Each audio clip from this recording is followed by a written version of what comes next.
오늘은 시편 58편을 묵상하겠습니다.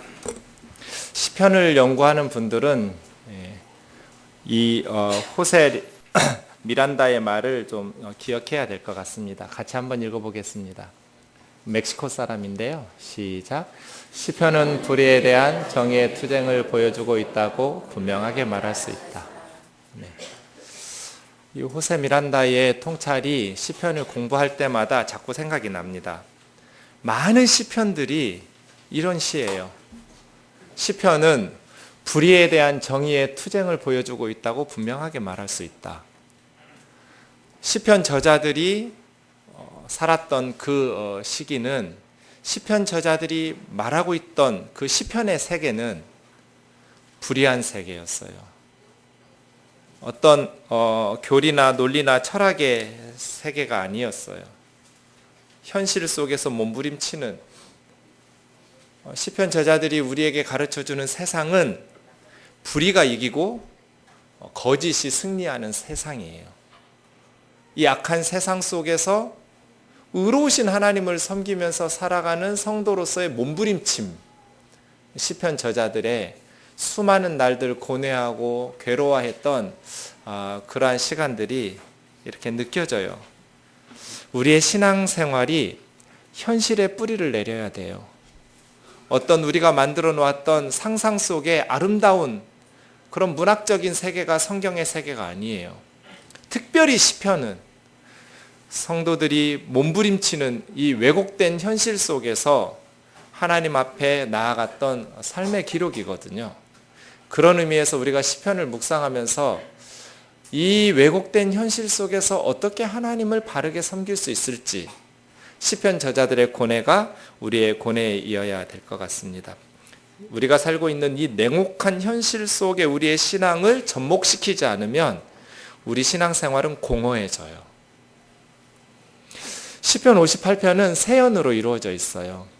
1절에서 5절까지 1년에서 이야기하는 것은 1절에 보면 통치자들아 이렇게 부르면서 시가 시작되거든요. 통치자들에 대한 이야기예요. 그리고 2연은 6절에서 9절까지인데 하나님이여 하면서 6절이 시작돼요. 그래서 이 시인이 하나님께 하고 싶은 얘기예요. 마지막 10절과 11절은 결론적으로 진실로라는 말이 2번 반복되면서 두 가지 진실에 대해서 이야기해줘요. 시편 58편 통치자들에 대한 이야기, 그들을 위해서 하나님께서 하나님께 기도하는, 하나님께 부르짖는 호소, 그리고 결론, 이렇게 이루어져 있습니다. 우리 1절부터 한번 1년부터 보겠습니다. 같이 읽겠습니다. 시작. 통치자들아 너희가 정의를 말해야 하거늘 어찌 잠잠하냐. 인자들아 너희가 올바르게 판결해야 하거늘 어찌 잠잠하냐. 아직도 너희가 중심에 악을 행하며 땅에서 너희 손으로 폭력을 달아주는도다. 악인은 모태에서부터 멀어졌으며 나면서부터 곁길로 나아가 거짓을 말하는도다. 그들의 독은 뱀의 독 같으며 그들은 귀를 막는 귀머거리 독사 같으니 술사에 홀리는 소리도 듣지 않고 능숙한 술객의 요술도 따르지 아니하는 독사로다. 아멘. 통치자들아 너희가 정의를 말해야 하거늘 어찌 잠잠하냐. 인자들아, 저기 인자도 통치자들 권력을 가진 사람들이에요. 그러니까 판결할 수 있는 위치에 올랐겠지요. 힘 있는 자들이에요.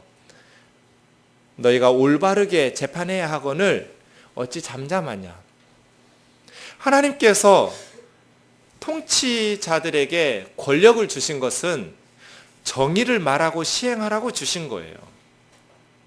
그런데 이스라엘의 통치자들이 잠잠한 거예요. 침묵해요. 그러면 그 사회는 어떻게 되겠어요? 약육강식의 정글이 되는 거예요. 통치자의 역할은 운동장의 심판 같은 역할이에요. 축구 심판이라고 생각해 보세요. 축구 심판이 해야 될 역할이 뭐예요?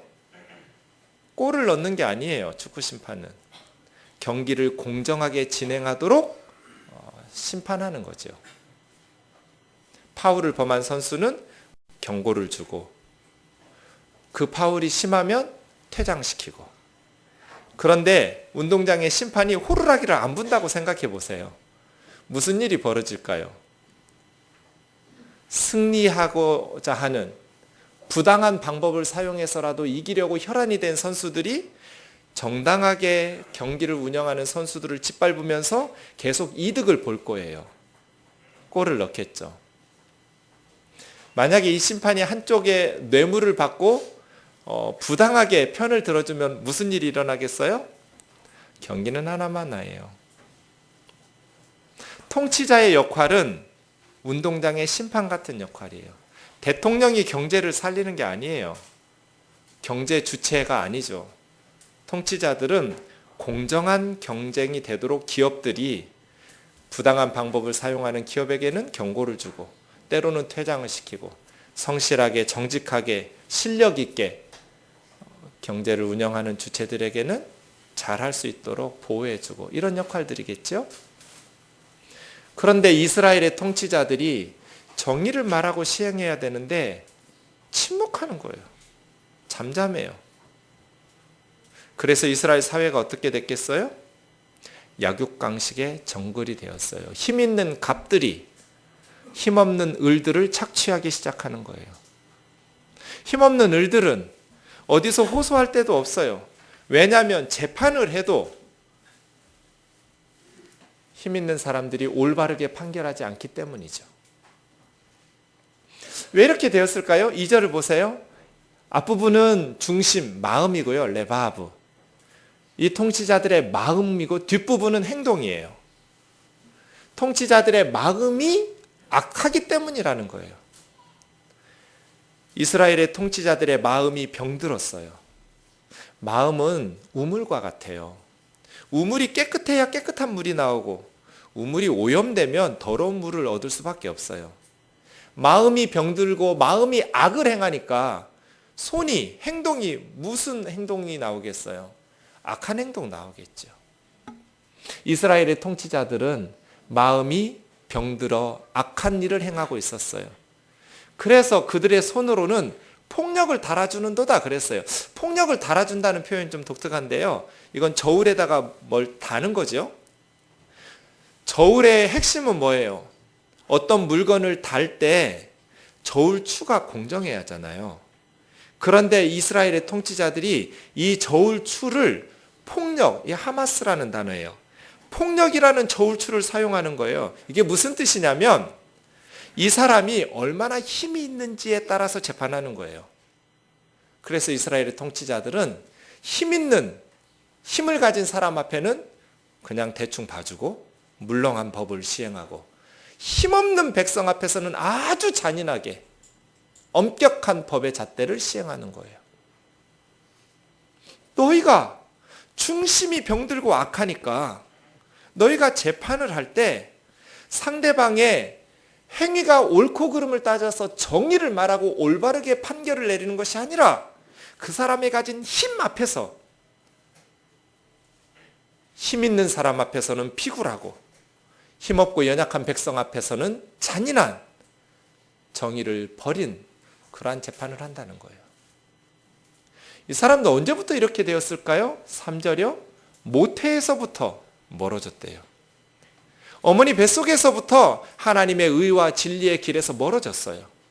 태어나면서부터 하나님의 정도를 버리고 곁길로 벗어나서 거짓말을 일삼는다.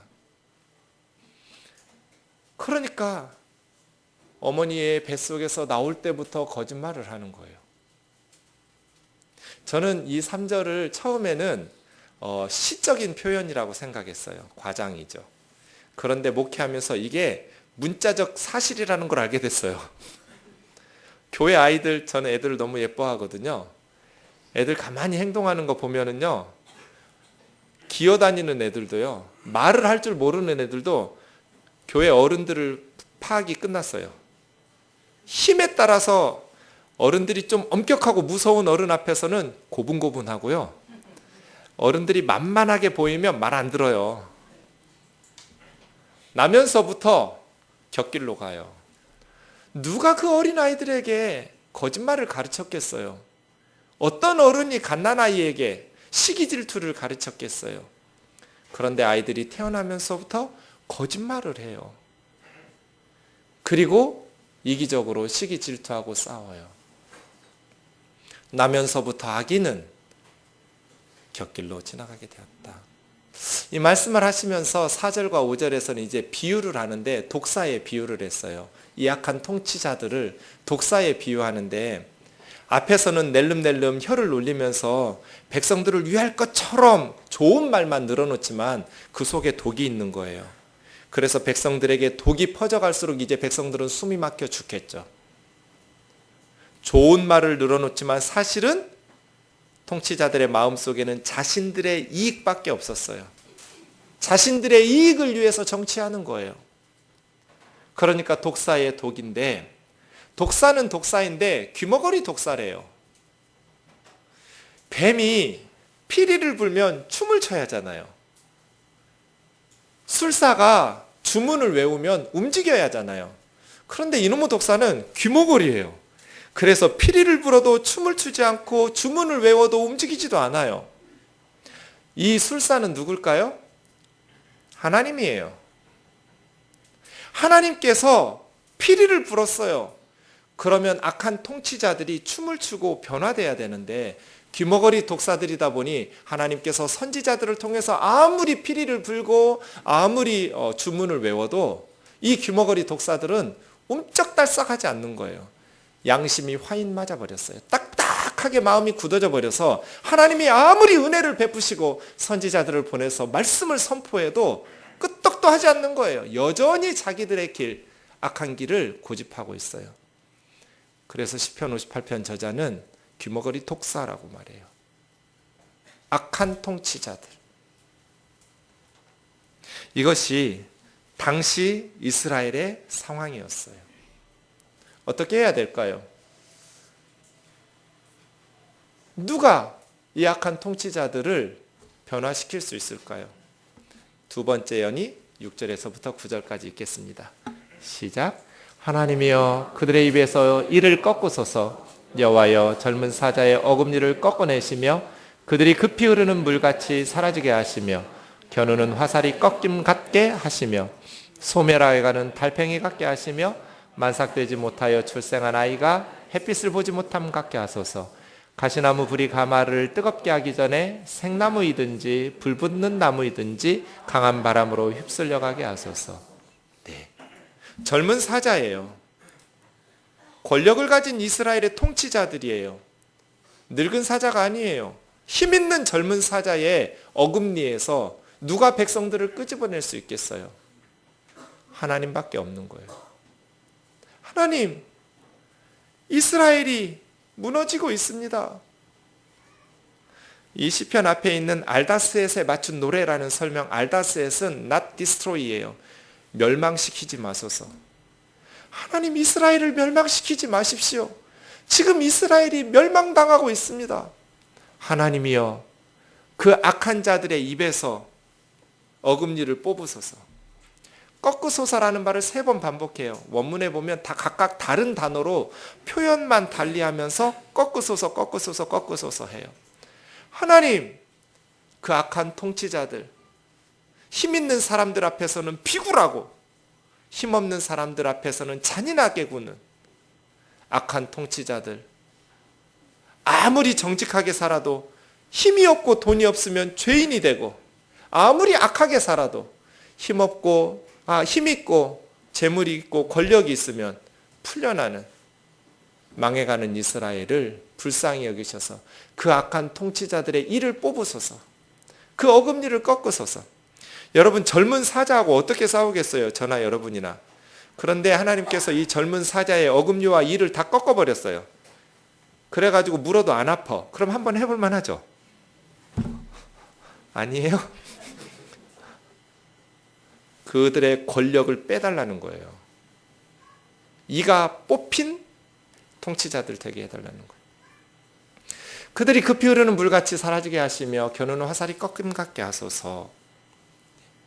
이스라엘은 사막 지역이기 때문에 폭우가 쏟아지면 없던 강물 와디가 생겨요.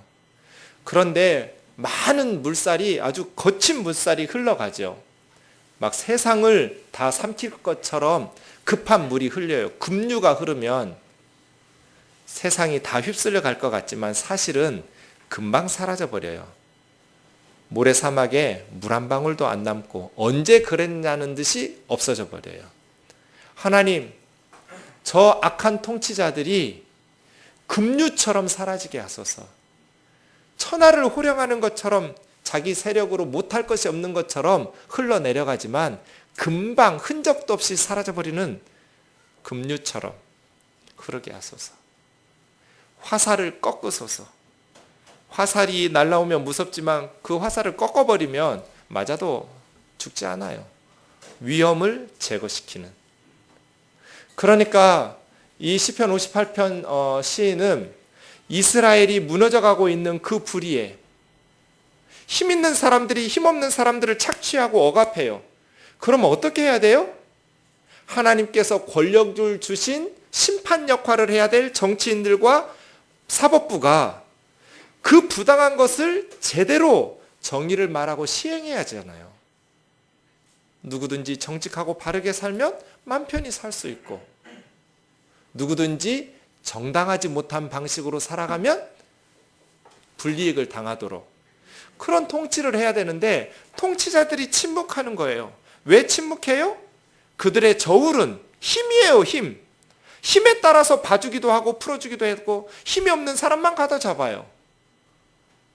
힘 있는 사람 편을 드는 거예요. 왜요? 그 힘 있는 사람들의 콩고물을 얻어먹기 위해서지요. 그러니 이스라엘이 무너지고 있는 거예요. 그래서 하나님 앞에 부르짖는 거예요. 꺾으소서, 꺾으소서, 꺾으소서. 8절이요. 이 시인은 달팽이 같게 해달라고 기도해요. 왜 정치인들을, 이런 통치자들을 달팽이라고 비유했을까요? 달팽이는 자기 몸을 드러내지 않아요. 잘. 껍질 속에 숨어 있죠. 실질적으로 악을 행하는 사람은 통치자들이 아니에요. 자, 다시 축구 경기요. 실질적으로 파울을 하고 관중들의 비난을 받으면서라도 욕심을 부리는 사람은 심판이 아니에요. 나쁜 짓을 일삼는 선수예요.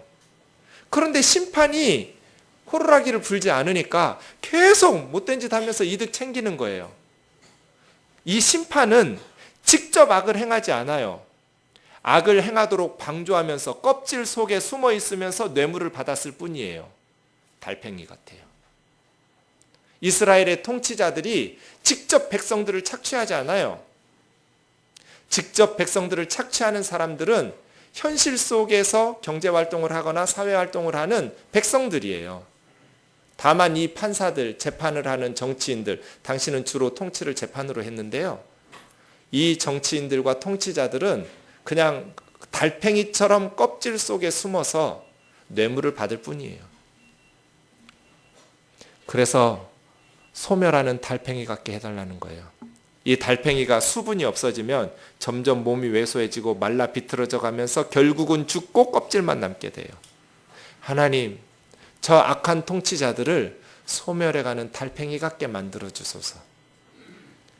햇빛을 보지 못하는 아이 같게. 아이가 태어나면 건강한 생명을 누리면서 자라나야 하잖아요.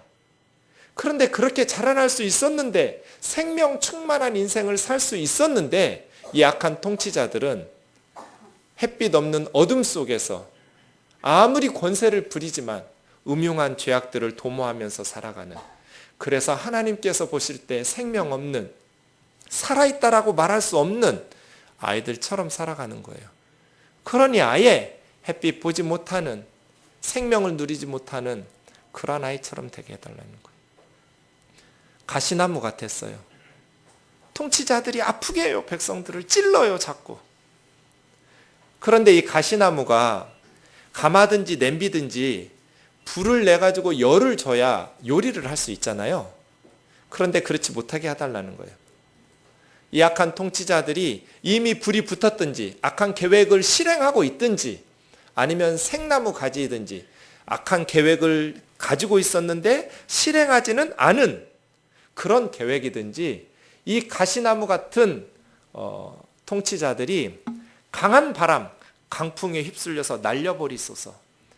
이것이 기도예요. 하나님이여, 귀머거리 독사와 같이 아무리 선지자들이 옳은 말을 하고 언론이 옳은 말을 하고 아무리 목숨 걸고 통치자들을 향해서 바른 정치를 하라고 외쳐도 귀머거리 독사처럼 귀를 막아버리고 자기들의 이익에 의해서 사회를 유린하고 있는 저 악한 통치자들, 그래서 백성들을 씹어먹는 젊은 사자와 같이, 그리고 가시나무와 같이 찌르는, 그러면서 자기들은 거룩한 척 깨끗한 척하고 언제나 감옥에는 경제인들이 가고 언제나 죄를 지은 사람들만 집어넣고 자기들은 쏙쏙 빠져나가는 껍질 속에 숨어있는 달팽이 같은 저것들을 소멸시키소서. 생나무이든지 그들의 계획이 실행이 안 된 계획, 악한 것이든지 이미 불 붙은 나뭇가지이든지 강풍으로 날려버리소서. 이것이 하나님 앞에 기도하는 내용이었어요. 마지막 10절 11절 결론이요. 시작. 의인이 악인의 보복당함을 보고 기뻐하며 그의 발이 악인의 피에 씻으리로다. 그때 사람의 말이 진실로 의인에게 갚음이 있고 진실로 땅에서 심판하시는 하나님이 계시다 하리로다. 아멘.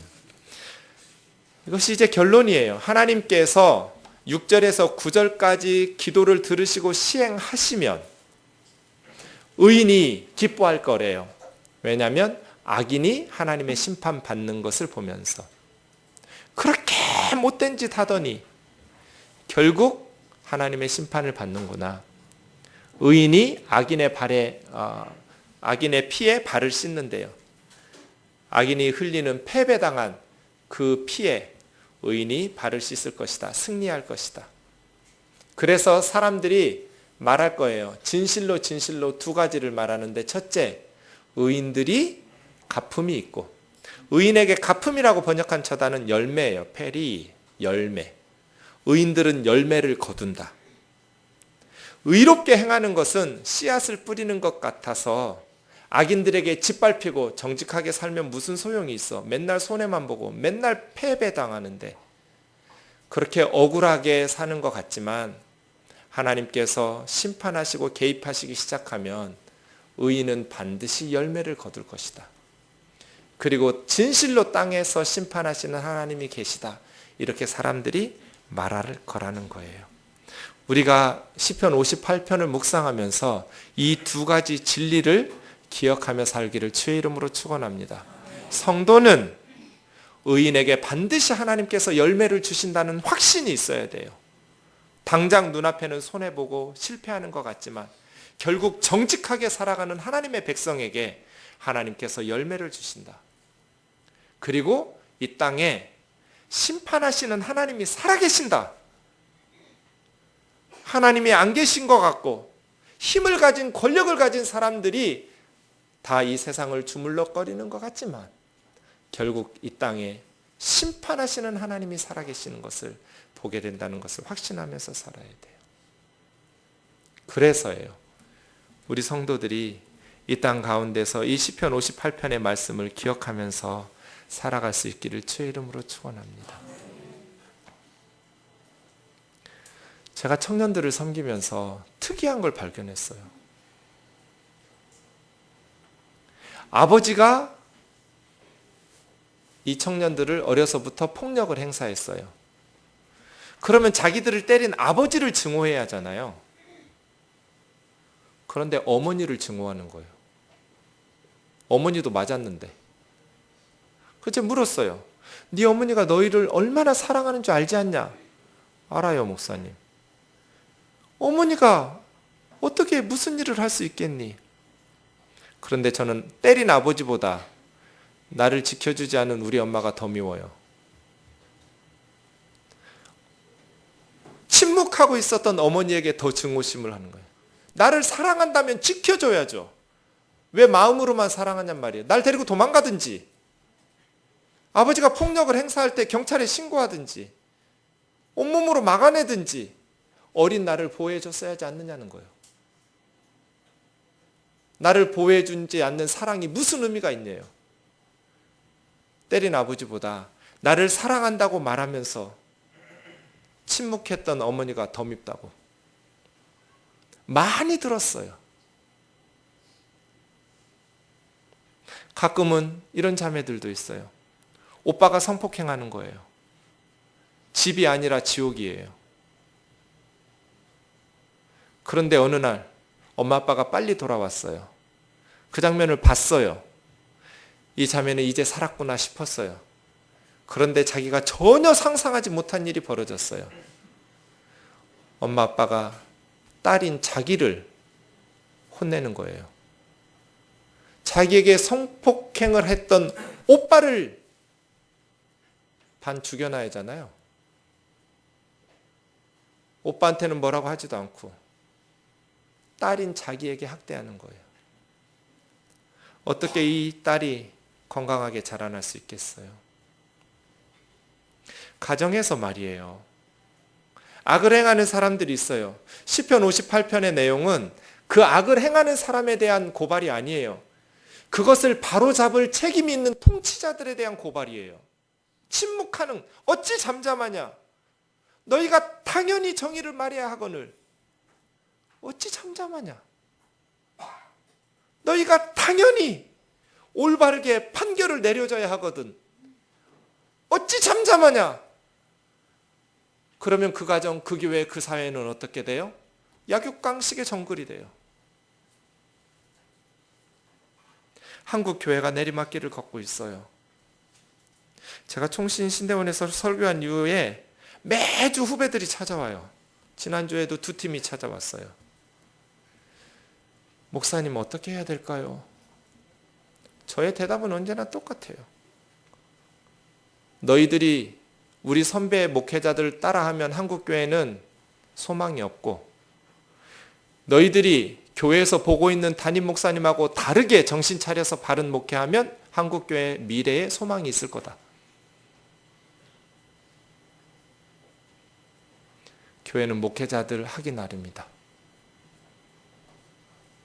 장로님과 권사님들이 아무리 눈물로 기도해도 목회자가 바로 서지 않으면 교회는 건강해질 수 없다. 나와 니들이 문제다. 맞아요. 나와 니들이 문제인 거 맞는데 침묵하는 성도들도 문제예요. 하나님께서 반드시 필이 불었을 거예요. 제가 이상하게 변질되면 뜨인들 교회에 반드시 하나님께서 술사들을 보내서 피리를 부실 거라고요. 목사님 그러시면 안 되잖아요. 그런데 다수의 성도들이 침묵할 거예요. 그리고 피리 부는 그 술사 목을 밟을 거예요. 제가. 그래서 반대하지 못하게 할 거예요. 그래서 교회는 타락할 거예요. 귀머거리 독사들 같아요. 목회자들이. 그래서 교회가 무너져요. 문제는 침묵하는 다수의 성도들이에요. 올바른 소리 하는 성도만 교회에서 피눈물을 흘리고 쫓겨나요. 다수의 성도들은 너희가 마땅히 정의를 행해야 하거든 어찌 잠잠하냐? 그러다가 한국교회가 전체적으로 공멸하게 된 거예요. 가정과 교회뿐 아니에요. 우리 사회도 마찬가지예요. 1983년도에 출판된 책이니까 오공화국 시절이에요. 지학순 돌아가신 분인데요. 교주의 정의가 강물처럼이라는 책이 있어요. 그 책의 일부 내용 제가 좀 읽겠습니다. 30년 전 이야기예요. 우리는 어떤 길을 선택할 것인가? 그것은 내 스스로가 참된 크리스찬이냐 아니냐 하는 대답과 일치한다. 참된 크리스찬이 아닌 사람은 무사와 안위를 선택할 것이다. 굴복과 하나님의 배반을 택할 것이다. 그러나 그들은 이미 크리스찬은 아니다. 뿐만 아니라 스스로 인간임을 포기하는 것이다. 권력 당국이 요구하는 교회는 어떤 교회인가? 이 사회에 민주주의가 말살되어 억압이 창궐해도, 민중의 생존권이 말살되어도, 인간 불신의 사회 풍조로 하여 분열과 소외가 극대화되어도, 인간의 삶과 이웃을 근원적으로 물질화시켜 무관심이 절대화되어도, 어둠 속에 빛을 비추는 복음의 영원한 참뜻을 배반하고 침묵하라는 것이다. 권력의 억압에 쉽게 체념하는 교회, 이웃의 극단적 빈곤과 굶주림을 외면하는 교회, 그 불신과 분열, 소외에 방관하며 증오나 이기심 같은 악의 창궐에 무기력한 교회가 되라는 것이다. 그들은 교회를 침묵시키고 빈 껍데기 교회로 되돌아갈 것을 요구하고 있다.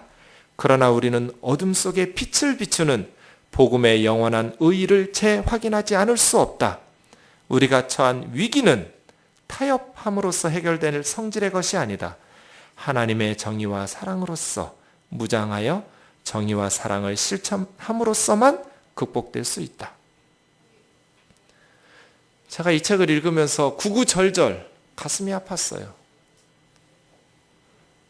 30년이 지났는데 변한 게 없어요. 오히려 더 교활해졌어요, 한국 사회가. 더 교활하게 힘 있는 사람들이 연약한 사람들을 착취하기 시작했어요. 그래도 교회는 그 목소리를 낼 수 없는 연약한 사람들을 대변해 주지 못했어요. 그러다가 한국 교회는 버림받고 있어요. 연약한 백성들이 피눈물을 흘리면서 죽어갈 때 교회는 우리 일 아니라고 외면했어요. 교회가 정의를 말해야 하잖아요. 어찌 잠잠하냐? 올바른 판결을 내려야 하잖아요. 어찌 잠잠하냐? 그래서예요. 우리는 예수님을 따르는 제자답지 못했어요. 예수님 어떻게 하셨어요? 누가복음 14장에 보면 수종병 든 한 사람을 바리새인이 불러다 놓고 안식일에 예수님 식사 대접을 했어요. 딱 보니 안식일에 병 고치면 안식일법을 어긴다고 정죄할 판이에요. 예수님은 그 뻔한 수를 아시면서도 침묵하지 않았어요. 잠잠하지 않았어요. 그 문제를 공론화시켰어요. 안식일에 선을 행하는 것과 악을 행하는 것, 생명을 살리는 것과 죽이는 것, 어떤 것이 옳으냐? 바리새인들이 아무 말도 않고 잠잠했어요. 예수님은 그 수종병 든 사람이 이용당하고 있는 것, 악소리도 내지 못하고 그 자리에 와서 앉아있는 것, 그 사람을 침묵하면서 악이 계속 악을 행하도록 방치하지 않으셨어요. 그 사람을 고쳐보내셨어요. 마태복음을 썼던 레위가 세리를 손을 씻고 이제 예수님의 12제자가 되었어요. 그리고 자기 집에서 세리 친구들을 불러다가 잔치를 벌였어요. 바리새인들이 예수님의 제자들을 정죄하면서 이간질했어요. 너희 선생은 왜 저 죄인 나부랭이들과 함께 밥을 먹냐? 당시에 세리는 매국노예요. 보통 사람들 같으면 침묵했을 것 같아요. 이스라엘 사람들 모두가 죄인이라고 손가락질하는 세리예요. 그런데 예수님은 잠잠하지 않았어요. 의사가 병든 사람을 위해서 존재한다. 나는 의인을 부르러 온 것이 아니라 죄인을 부르러 왔다. 나도 얘들이 죄인인 거 안다. 하지만 나는 이 죄인들을 불러서 의롭게 만들어 줄 거다. 예수님은 침묵하지 않으셨어요. 약자들이에요. 수종병 든 환자나 매국노 세리들이나 사회적 약자예요. 그런데 예수님은 정의를 말해요. 침묵하지 않아요. 가정에서 누군가 힘없다고 해서 무시당해도 되는 게 아니에요. 용돈 많이 주는 며느리한테 잘하면 안 돼요, 권사님들. 아시겠죠? 뭐를 하라고요?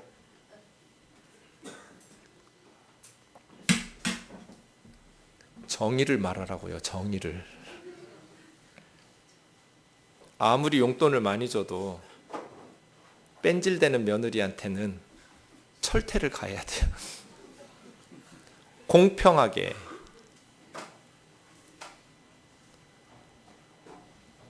정의를 행하란 말이에요. 그런데 어디서나 나이값 못하시고 힘 있는 사람 편들어요. 힘없는 사람만 언제나 질타하고 힘 있는 사람 앞에서는 꼼짝 못해요. 그러니 약육강식의 정글이 돼요.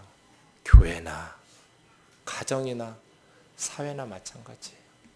우리가 예수님의 제자라면 예수님의 제자답게 살자. 그럼 시편 58편 말씀은 정치인들 얘기인가 경제 CEO들 재벌들 이야기인가? 전 그렇게 보지 않아요. 이 말씀의 적용은 모든 크리스찬들에게 다 해야 돼요. 왜냐하면 우리 모두는 우리보다 더 약하고 연약한 사람들의 갑이에요. 언제나 권력을 가진 사람들만 이렇게 갑질하는 게 아니에요. 빌딩을 청소하는, 계단 청소하시는 분들, 제가 그 이야기를 듣고 너무나 놀랐어요. 계단 청소하는 그 자리를 새로운 사람에게 줄 때 그냥 일자리 주면 되는데 권리금을 받아요. 보통 6, 7개월치를 받아요. 가난하고 힘없으니까 계단 청소하실 거잖아요. 그렇게 새벽부터 일해서 몇 푼 안 되는 그 돈을 받으시는데도 먼저 일했던 그 자리를 물려줄 때 권리금을 받으니까 새로운 분은 6개월, 7개월을 일을 하고 돈은 10원도 벌지 못하는 거예요. 갑질이 언제나 재벌들만 해요? 정치인들만 해요? 그렇지 않아요. 지난주 중에 아프리카 말라위에서 사역하는 선교사님하고 하루를 보낸 적이 있어요. 아프리카 말라위라는 나라는 수치적으로 별 큰 의미 없지만 세계에서 가장 못 사는 나라의 3번째예요. 가장 못 사는 가난한 나라 중에 끝에서 3번째. 그럼 얼마나 가난한 사람들이에요?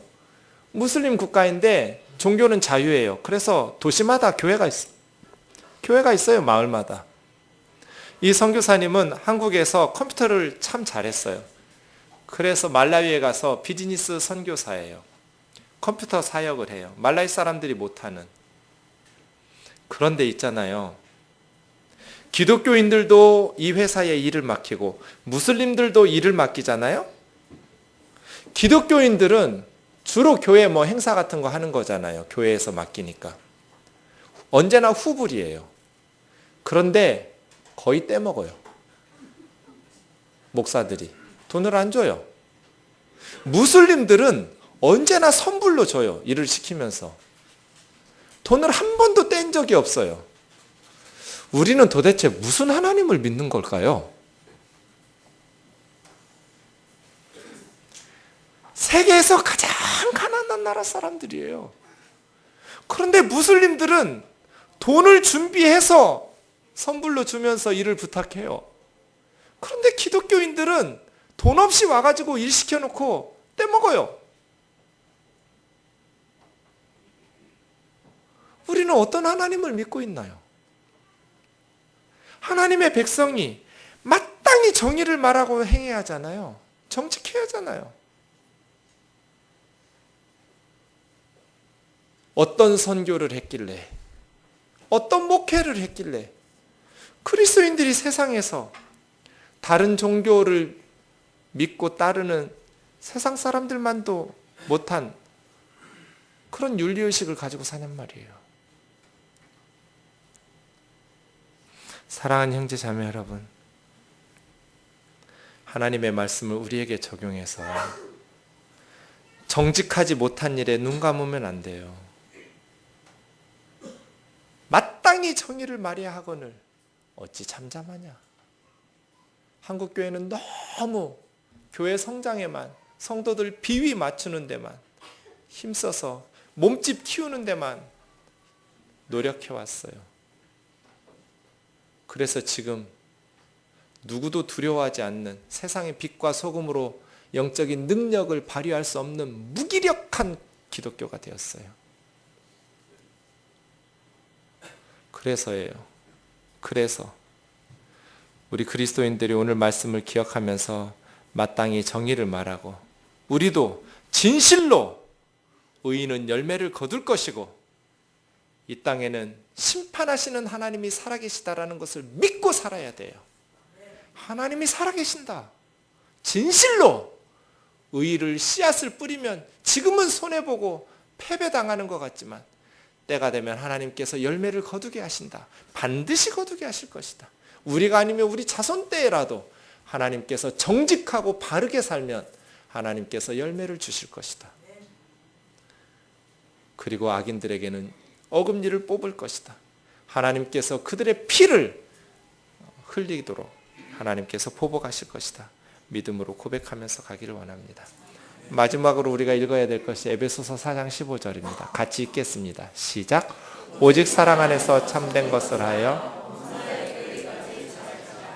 그는 머리니 곧 그리스도라.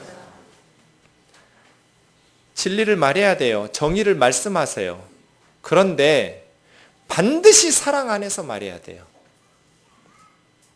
옳은 말이 사람을 바꾼 적은 없어요. 이것이 저의 20년 목회 경험이에요. 제가 옳은 말에서 변화된 사람은 한 사람도 없어요. 언제나 사랑으로 포장해서 옳은 말을 해야 변화돼요. 사랑의 말이 사람을 변화시켜요. 사랑 없는 옳은 말은 잔소리예요. 아이들이 절대로 변하지 않아요. 사랑으로 참된 것을 말해야 돼요.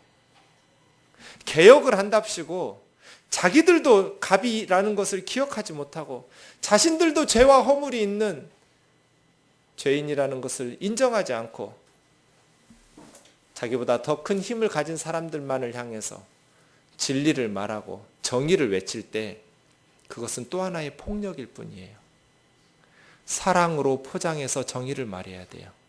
예수님께서 예루살렘에 가서 채찍을 휘두르셨어요. 강도의 소굴로 만들었다고 예루살렘 성전의 지도자들을 책망하셨어요. 그러나 예수님은 예루살렘에 채찍만 주시지 않았어요. 채찍보다 먼저 예수님은 나귀 새끼 위에서 예루살렘을 바라보시면서 엉엉 통곡하면서 우셨어요. 예루살렘아 예루살렘아, 네가 오늘날 평화에 대한 이야기를 알았으면 좋았을 것을. 내가 어미가 암탉이 병아리를 품듯이 너희를 품으려고 한 것이 몇 번이냐. 언제나 정의를 외치는 자는 사랑으로 외쳐야 돼요. 우리가 채찍을 휘두르기 전에 예수님이 나귀 새끼 위에서 펑펑 우시면서 기도하셨다는 것을 기억해야 돼요. 제가 부패하거든 여러분 저에게 먼저 채찍을 휘두르시기 전에 울면서 기도하셔야 돼요. 불쌍히 여겨야 돼요. 아이고 인간 젊을 때는 옳은 말 잘하더니 너도 늙는구나. 불쌍히 여겨야 돼요. 그리고 채찍을 휘두르야 돼요. 사랑으로 포장해서 진리를 말해야 돼요. 아이들이 죄를 범할 때 내 자식 이쁘다 이쁘다 하고 그냥 넘어가면 안 돼요.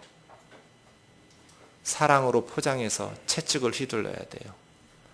그래야 우리 아이들이 바른 그리스도인이 될 거예요. 한국 교회가, 우리 사회가 하나님 앞에서 이 말씀을 기억하면서 나아갈 수 있기를 주의 이름으로 축원합니다. 우리 찬송가 586장 찬양하고 기도합시다. 1절과 4절입니다. 1, 2, 4절 하겠습니다.